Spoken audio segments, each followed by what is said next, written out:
মাঝরাত প্রায় 12টা বাজে হঠাৎ ঘুম ভেঙে গেল আমার। মনে হলো বাথরুমে যেতে হবে। ধীরে ধীরে উঠে বাথরুমের দিকে পা বাড়ালাম। ফিরতে কিছুটা সময় লেগে গেল। ঘরে ফিরে দেখি আন্টি বিছানায় শুয়ে আছেন, তবে উল্টো দিকে মুখ করে। ঘরের মৃদু আলোয় চারপাশটা বেশ শান্ত মনে হচ্ছিল, যা আন্টির সিল্কের নাইটির আলোয় ঝলমল করছিল, যা তাকে আরও সুন্দর করে তুলছিল। আমি আস্তে আস্তে আমার পদক্ষেপ এগিয়ে নিয়ে গেলাম এবং দেখতে পেলাম আন্টি গভীর ঘুমে আছেন। তার মুখের উপর শান্তির ছাপ স্পষ্ট ছিল। এমন দৃশ্য দেখে আমার মনের মধ্যে এক অস্থিরতা কাজ করতে শুরু করল।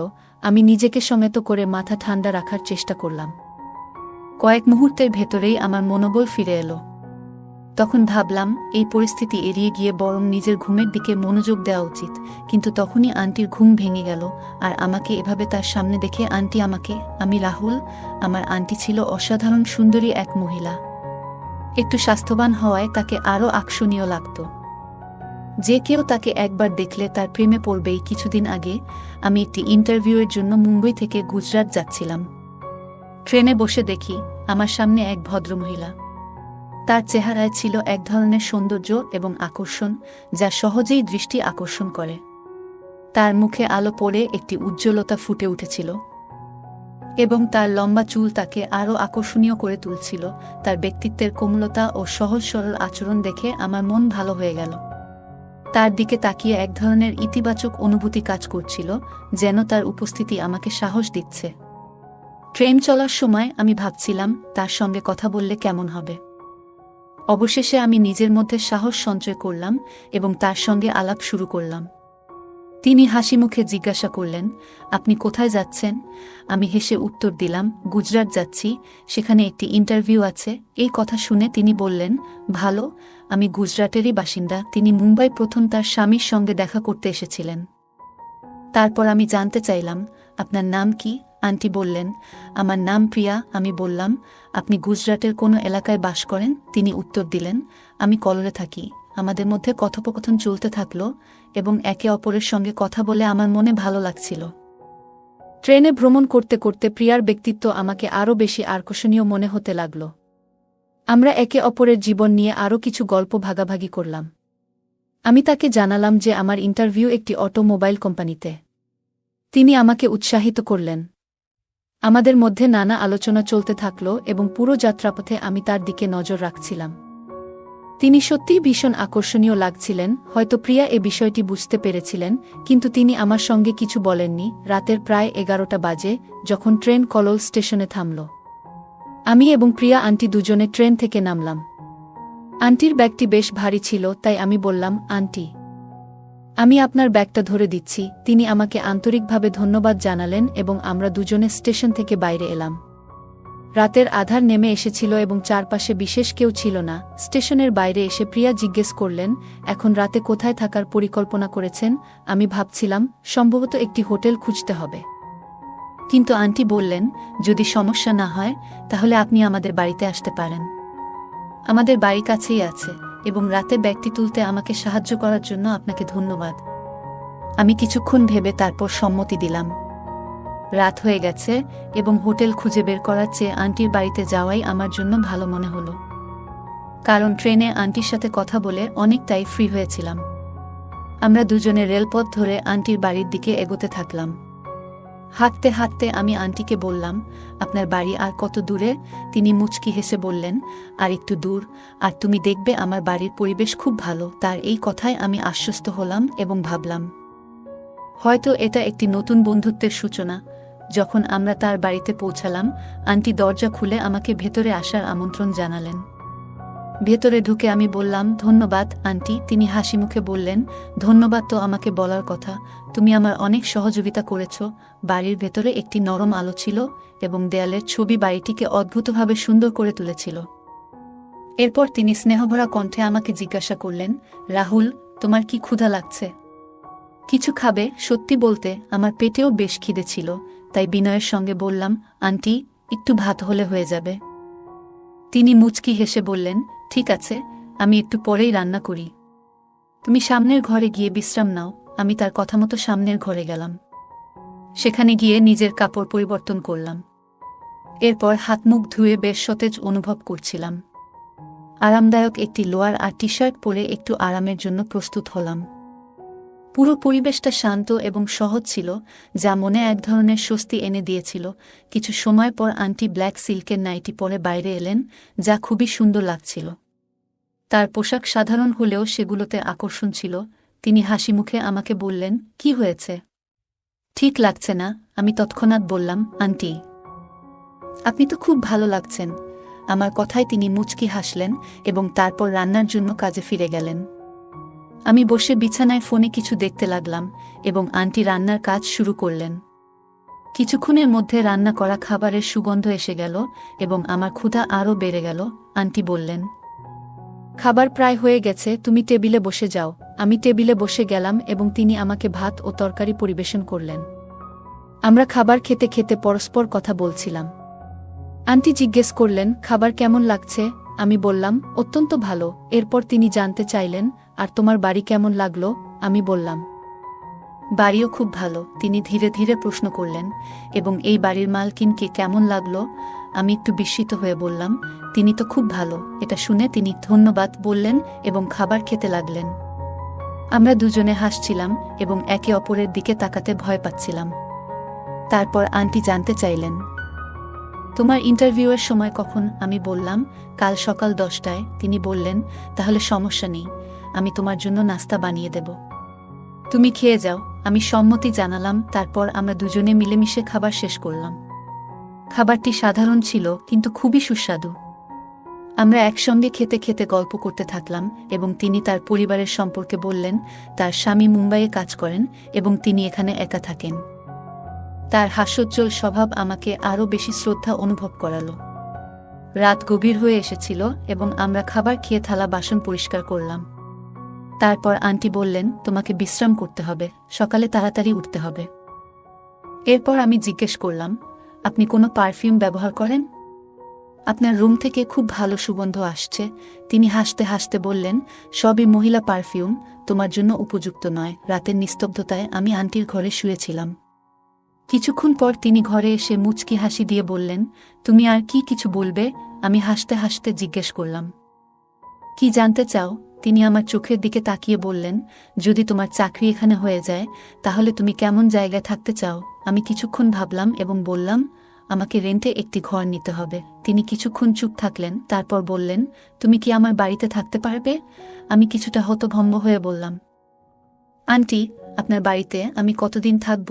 তিনি হাসলেন এবং বললেন, যতদিন তুমি চাও। আমি বললাম, কিন্তু আন্টি, এটা ঠিক মনে হচ্ছে না। তিনি বুঝতে পারলেন এবং বললেন, ঠিক আছে, তুমি রেন্টে থাকতে পারো এবং যেটা বাজারে দেবে সেটা আমার কাছে দিয়ে দিতে পারো। এতে আমারও সুবিধা হবে। এই প্রস্তাবে আমি ভাবলাম, আসলেই এটি একটি ভালো চিন্তা। আমি বললাম, ঠিক আছে, আগে চাকরি তো পেতে হবে, সেটাই আগে দেখতে হবে। তিনি বললেন, তোমার চাকরি পাকা হয়ে গেছে। আমি হাসতে হাসতে বললাম, আপনি কিভাবে জানলেন? তিনি বললেন, আমার কাছে কিছু অনুভূতি আছে। তারপর তিনি আবার জিজ্ঞেস করলেন, যদি চাকরি হয়ে যায়, তুমি কি আমার বাড়িতে থাকবে? আমি মাথা ঝাঁকিয়ে হ্যাঁ বললাম। আমাদের মধ্যে একটি ভালো বোঝাপড়া তৈরি হলো। কিছুক্ষণ গল্প করার পর আমি বললাম, আন্টি, আমাদের এখন ঘুমাতে হবে, সকালে তো উঠতে হবে। তিনি বললেন, ও হ্যাঁ, আমাকে কিন্তু অফিসে যেতে হবে, কারণ তিনি একটি অফিসে কাজ করতেন। আমি জিজ্ঞেস করলাম, আমি কোথায় ঘুমাবো? তিনি বললেন, তুমি আমার পাশে শুতে পারো, আমরা একসঙ্গে ঘুমাবো। আমি কিছুটা সংকোচ প্রকাশ করে বললাম, না, আমি অন্য ঘরে ঘুমাবো। তিনি বললেন, অন্যান্য ঘরে পরিষ্কার নেই, তুমি আমার ঘরেই শুয়ে যাও। শেষমেশ আমি তার কথা মানলাম। আমি তার কাছে বিছানা চাইলাম এবং নিচে বিছানা পেতে শুয়ে পড়লাম। আন্টি বললেন, আমার বিছানায় শুয়ে পড়ো। আমি কিছুটা আপত্তি জানালেও তিনি কোনো সমস্যা দেখালেন না। তিনি আমাকে কাঁধ ধরে বিছানায় শুইয়ে দিলেন। ধীরে ধীরে ঘরের পরিবেশ শান্ত হয়ে গেল। রাতের নিস্ত বাতাসে আমার মনে হলো, এই অজানা সাক্ষাৎ আমাদের জন্য নতুন অধ্যায়ের সূচনা হতে পারে। রাত প্রায় 1-2টা বাজে। আমি উঠলাম ও বাথরুমে চলে গেলাম। ফিরে এসে দেখলাম, আন্টি আমার দিকে পিঠ করে শুয়ে আছেন এবং তার পোশাক কিছুটা এলোমেলো ছিল। এটি দেখে আমার মনোভাব একটু অস্থির হয়ে গেল, কিন্তু আমি নিজেকে নিয়ন্ত্রণে রেখেছিলাম এবং আবার শুয়ে পড়লাম। সকালে আন্টি আমাকে 7টায় আমাকে জাগিয়ে দিয়ে আন্টি বললেন, উঠো, এক কাপ চা খেয়ে নাও। আমি বললাম, আন্টি, আমি চা খাই না। তিনি হাসি মুখে বললেন, কোনো সমস্যা নেই, একটু খেয়ে দেখো। আমি তোমার জন্য ভালোবাসা নিয়ে বানিয়েছি। আমি আন্টির দিকে তাকালাম, তার চোখে এক আশ্চর্য দৃশ্যে কথা বলার ধরন পরিবর্তিত হয়েছে। তার এখন প্রতিটি কথায় অন্য অর্থ খুঁজে পাচ্ছিলাম, কিন্তু আমি নিজের অজান্তেই সবকিছুকে ইগনোর করে যাচ্ছিলাম। প্রস্তুত হয়ে যাওয়ার সময় তিনি বললেন, ইন্টারভিউয়ের পরে আমার সাথে দেখা করতে এসো এবং জানিয়ে দিও তোমার কাজের খবর। আমি হোক বলে বেরিয়ে গেলাম। আমি একটি অটো নিয়ে ইন্টারভিউ দিতে গেলাম। দুপুর ৩টার দিকে ফিরে এসে দেখলাম আন্টির বাড়ির দরজা তালা লাগানো। আমার কাপড় সব ভিতরে ছিল এবং আমি আন্টির ফোন নম্বর নিতে ভুলে গিয়েছিলাম। তাই আমি আন্টির আসার জন্য অপেক্ষা করতে লাগলাম। সন্ধ্যা ৫টার দিকে আন্টি এলেন এবং তার পোশাক ছিল সত্যিই সুন্দর। তিনি এসে বললেন, ও হায়, আমি তো ভুলে গিয়েছিলাম, তুমি তো আমার অপেক্ষায় ছিলে। দ্রুত দরজা খুলে আমাকে ভেতরে আসতে বললেন। তারপর বললেন, তুমিও একটু দাঁড়াও, আমি কাপড় পরিবর্তন করে আসি। তিনি একটি আরামদায়ক লোয়ার এবং একটি শর্ট টি শার্ট পরে বেরিয়ে এলেন। তারপর তিনি জিজ্ঞেস করলেন, তো এখন বলো কি ঘটেছে। আমি বললাম, আমার তো বাড়ি যেতে হবে। এটি শুনে আন্টি একটু খারাপ লাগলো এবং বললেন, কি হয়েছে? ইন্টারভিউ তো ভালো হয়নি, কাজ পাওনি? কিভাবে সম্ভব? এবার মনে হচ্ছিল যেন আন্টি সত্যিই হতাশ হয়েছেন। আমি উত্তর দিলাম, এমন কিছু নয়, আমার চাকরি হয়ে গেছে এবং আমাকে ৩ দিন পরে যোগদান করতে হবে। আন্টি খুশি হয়ে জানতে চাইলেন, তাহলে তুমি বাড়িতে যাচ্ছ কেন? তার প্রশ্নের মধ্যে বুঝতে পারছিলাম আমার চলে যাওয়া আন্টির জন্য কিছুটা দুশ্চিন্তার সৃষ্টি করেছে। আমি বললাম, আমার কাছে তেমন কাপড় নেই, আমাকে পরিবারের সঙ্গে দেখা করতে যেতে হবে। আমি বললাম, আমি কিছু কাপড়ও নিয়ে আসব ও কিছু জরুরি জিনিসও আনব। এর উপর আন্টি আশাবাদী চোখে প্রশ্ন করলেন, তুমি ফিরে তো আসবে? তার চোখে এমন একটি ভাব ছিল যেন আমার চলে যাওয়ায় আন্টির মন ভালো নেই।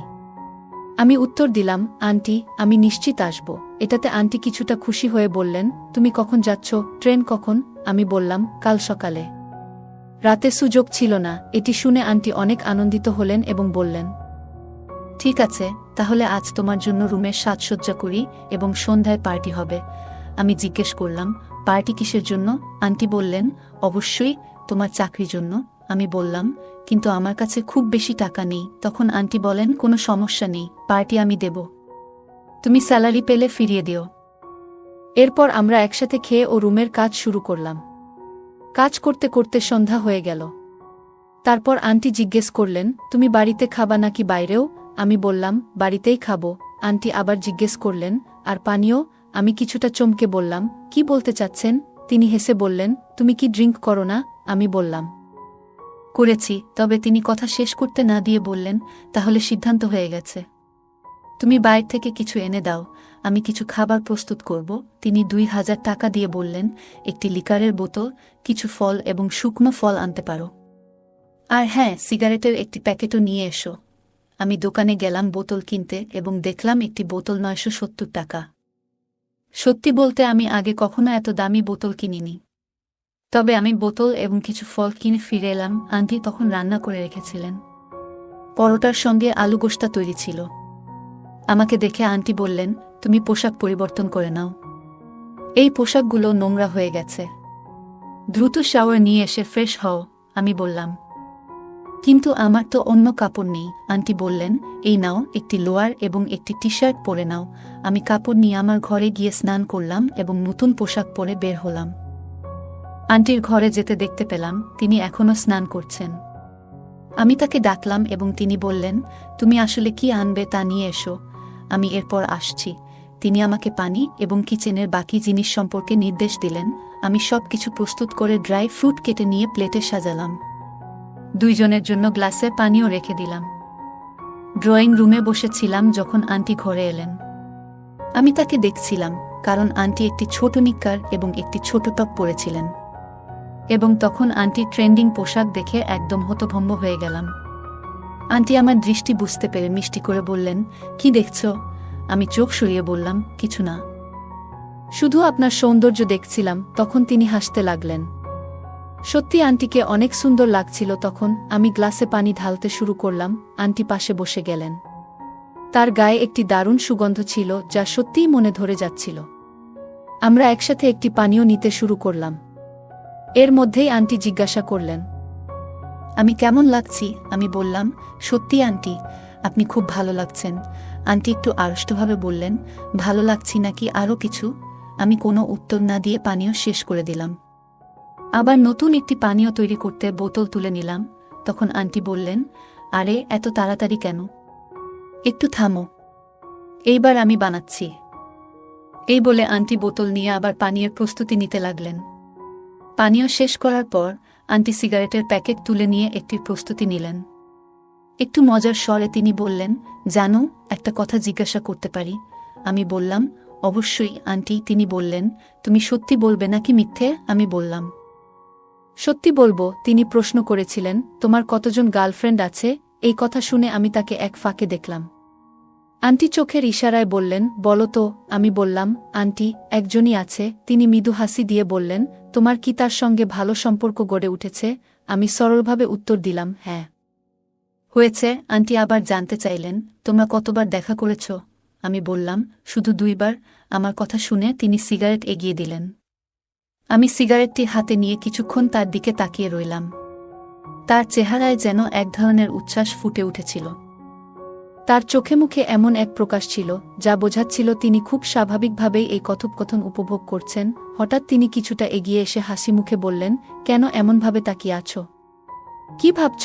আমি মৃদু হাসি দিয়ে চুপ করে থাকলাম।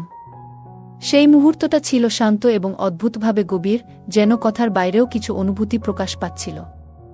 তিনি আবার বললেন, বলো তো, জানু, কি ভাবছ? আমার কসম। আমি বললাম, আন্টি, আপনি সত্যিই অসাধারণ লাগছেন। আন্টি হাসতে হাসতে বললেন, এটা তো আমি জানি, কিন্তু আমার স্বামীও তো আমাকে এভাবে বলেছিল। তিনি মিষ্টি হাসি দিয়ে বললেন, আচ্ছা, তুমি জানো তোমার আঙ্কেল এখানে কেন থাকে না? আমি বললাম, আঙ্কেল তো মুম্বাইয়ে কাজ করেন এবং আন্টির চাকরি এখানে, তাই তাদের আলাদা থাকতে হয়। তবে যখন সময় মেলে তখন দেখা হয়। আমি সম্প্রতি তাদের সাথে দেখা করেছি। আন্টি বললেন, তুমি বলো, তোমার গার্লফ্রেন্ডের সঙ্গে কিভাবে দেখা করে? আমি বললাম, যখনই সুযোগ পাই দেখা করে নিই। এভাবে কথা হতে থাকতে আমাদের গ্লাস খালি হয়ে গেল। আন্টি বোতল ধরে আবার পানীয় তৈরি করতে শুরু করলেন। আমরা একসাথে আবারও পানীয় সমাপ্ত করলাম এবং আমি সিগারেট ধরিয়ে নিলাম। হঠাৎ করে আমি অনুভব করলাম আন্টির হাত আমার হাতে জোরে ধরে আছেন। আমি যখন আন্টির দিকে তাকালাম তখন তিনি হাসছিলেন। এরপর তিনি আমার হাত থেকে সিগারেটটি নিয়ে বললেন, তুমি আমাকে খুব ভালো লাগতে শুরু করেছ। আমি বললাম, আন্টি, আপনি তো এখনো খুব ভালো লাগছেন, কিন্তু আপনি বিবাহিত, তাই আমি বিয়ে